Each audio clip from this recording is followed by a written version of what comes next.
Hi, welcome to this week's episode of Lilac City Recorded. Your name will be. Let's see. Doing a lot of screen time this week. Go. You know,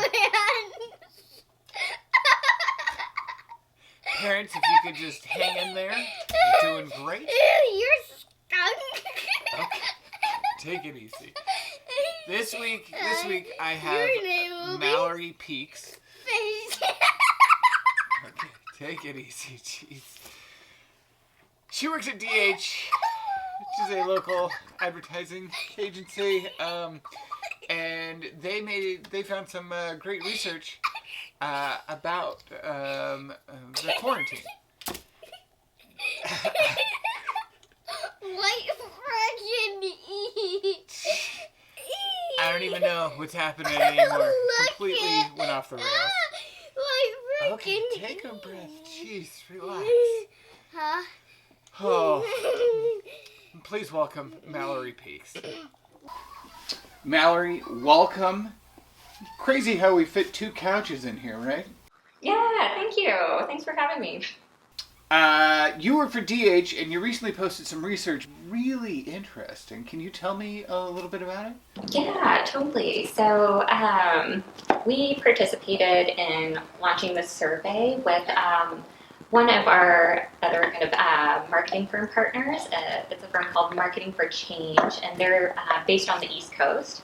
But their kind of claim to fame was working on the Tobacco Truth campaign. Back in the day, they started that campaign.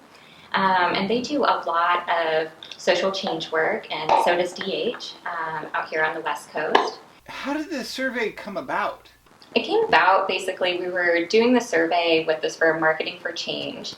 They're a firm on the East Coast that does a lot of social change work, like DH does, a lot of public education, public health work, and we had already decided to kind of pool our resources and launch a national survey for parents around parenting behavior. And it started out really general, and then COVID-19 hit, and we were about to field this survey, and we were like, what if we added a bunch of questions about how parents are handling COVID-19 right now?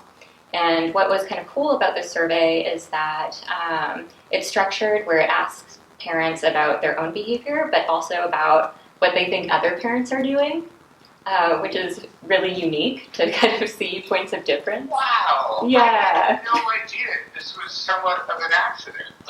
Yeah. This is so interesting. Wow. Yeah, but we were just like, we have a chance. Let's try it. So we got a lot of really timely data just from April, kind of a real-time snapshot of how parents are coping right now. Wow, so this was kind of an accident. This is crazy. And, we do have data more kind of generally around parenting styles and that sort of thing, but those COVID-19 questions have been so useful in terms of just really understanding what parents are struggling with, but also kind of things that are bringing families together. Oh, was there anything surprising to you about the survey? Yeah, there were a few things. Kind of on the positive side, I was really surprised about all kind of the meaningful activities parents talked about participating in more as a response to the quarantine. So there was lots of parents saying that they were cooking with their children more. I think half of parents said that they were going on runs and walks and exercising more. The one that really jumped out at me, I think it was 42% of parents said that they were having more meaningful conversations with their kids. Yeah, for the meals thing, that's true for me and my family. I've never been a sit down and we're all going to eat together as a family, but it just kind of happened. Pretty wild. I love it. Yeah, I think we've all kind of gotten into that habit of, we're so busy and it's like, okay, I'll kind of grab a meal here and we'll do our things and, we're kind of maybe floating in the same space together. But yeah, I was really surprised by just the intentionality and how meaningful that was to people. Were you part of the design portion of this data? Because how it's presented is, I'll show it on screen, but it's these little graphics and then it has the facts. That was actually our associate creative director, Linda Jones, and she just really wanted to kind of take the data and tell a story about it, just kind of a snapshot of sort of family life right now. And yeah, she was able to put together just some really kind of dynamic digital storytelling, and I think the result was really cool because ultimately, sort of that kind of data, it's interesting, but when you like the real kind of magic is when you're able to piece it together and tell a larger story about a moment in time and about real people. Being a visual person, this info resonated with me much easier because of the visuals. Honestly, like right now especially, we're like just inundated with just scary stats all the time and kind of out of context.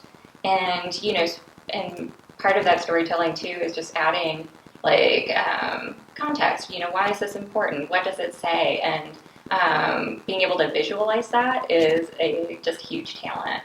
And so, yeah, we really need to kind of pay attention to both to make that information meaningful to people.